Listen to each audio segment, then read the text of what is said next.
So I chase the bucks, your friends looking like you changing up. Remember back when I would chase the bus, niggas is racing for short durations, running from their sins. When I was just a kid, running from my pen, people is talking, I Tony Hawk them, I swear to ground.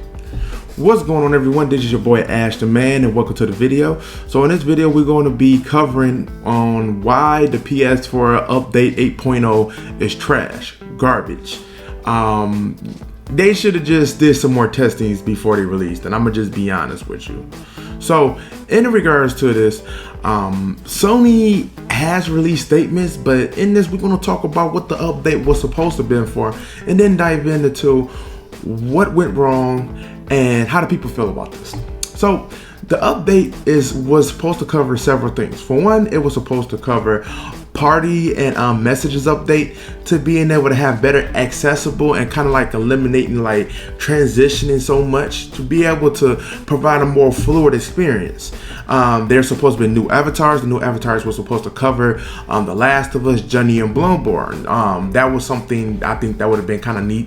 To being able to mute everybody in a party at once, man, I couldn't tell you how many times I got a phone call, especially from the missus, to being able to mute it quickly and being able to continue that conversation without having to go through any individual names, even though you could just mute yourself. But this is way better. Parental controls, they were supposed to update on things on making it better, more easier to be able to, parental controls, like the minor accounts.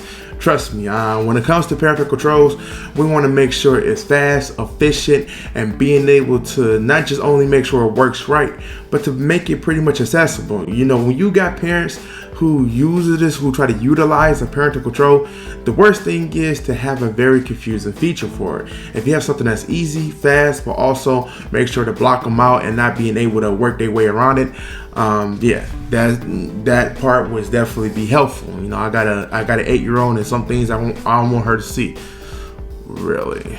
But there was also supposed to be an enhanced two-step verification.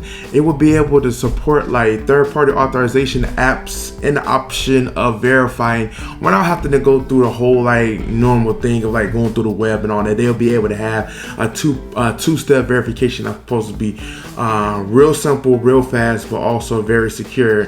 That would have been cool. Then the update also was supposed to remove the event creation and the private community creation. Nobody really uses it. Let's get it out of there. And also, there was supposed to be an update to the remote play app updates for the PC and mobile.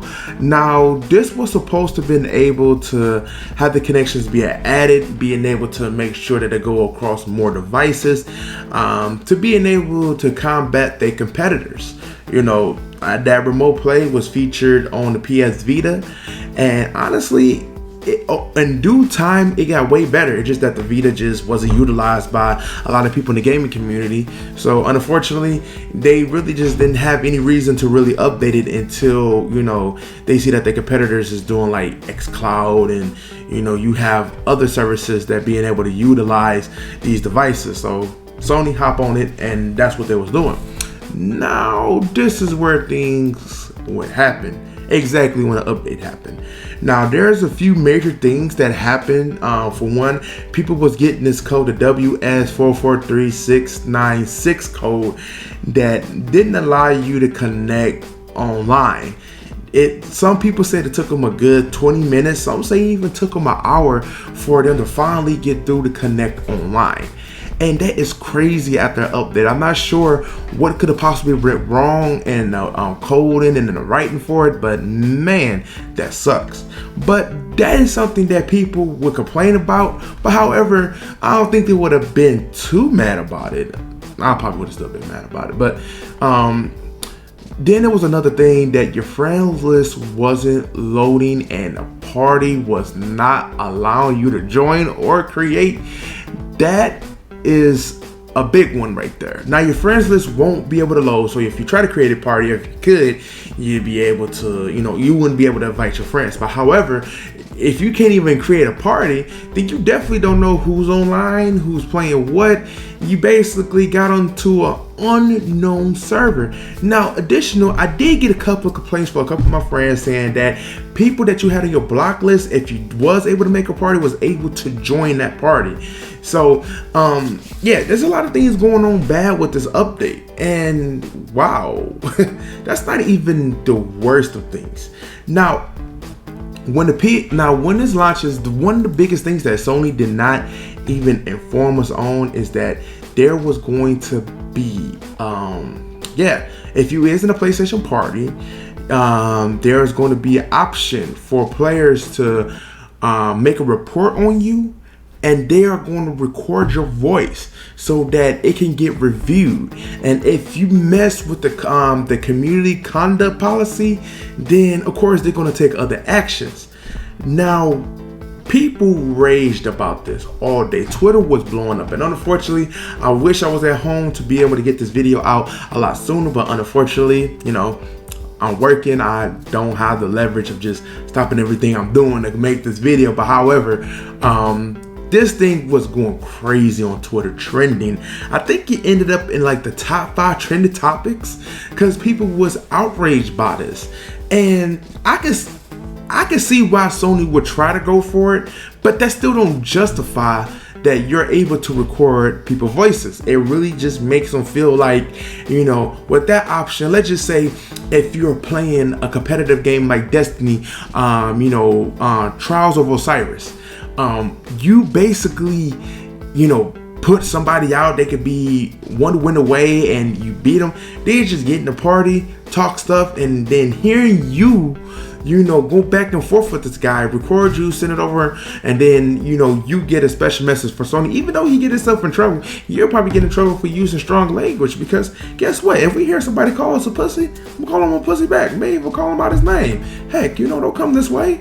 But in this thing, we have to realize that, a privacy thing definitely is lifted. Now, one of my good buddies in the Discord did let me know that Sony did an update to the following to say that users who are seeing a notification about the party safety and the voice tag chats in this party may be recorded. Voice chat recording for the moderation is a feature that will be available on the PS5 when it launches, and it will enable users to record their voices chat on the PS5 and submit them for moderation review.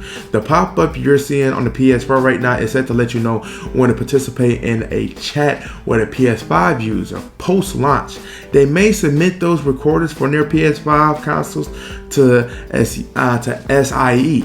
Now, even though it's a PS5 feature, still don't like it. I mean, you telling me anybody can record my voice and submit it off? They could probably record that voice, put it on a USB drive, and get it out there. Now, I know there's probably going to be things in place, hopefully Sony, that can probably prevent that. But the idea behind it just doesn't sit well with me. We're supposed to have a console where we feel more engaged in it and being able to feel free at, and unfortunately, you're making some really bad choices right now. And I think you need to kind of like get back in that, conference room and come up with some better things, if you know what I mean. So overall, not a good update. The update is bad, trash, garbage. You might as well stick it in the can. These guys need to release a patch. They need some damage control to being able to get this all fixed up, so that for one, don't even have the option to record voices. Secondly, don't fix the party issue, fix the friends list issue. And you know what? You may just want to, just to make us happy, you may just want to throw a $10 credit on there. Go ahead, Sony. Go ahead. You got the money. But overall, make sure the update is working. Get that patch out sooner, Sony. And you guys are going to have to go to the drawing board and doing something. Like, for years, amongst my friends and peers, I have literally said that Sony really does need a new tech team. They need a dedicated tech team for their updates, for just about anything. Because man, just think about when the PS3 had their shutdown for months.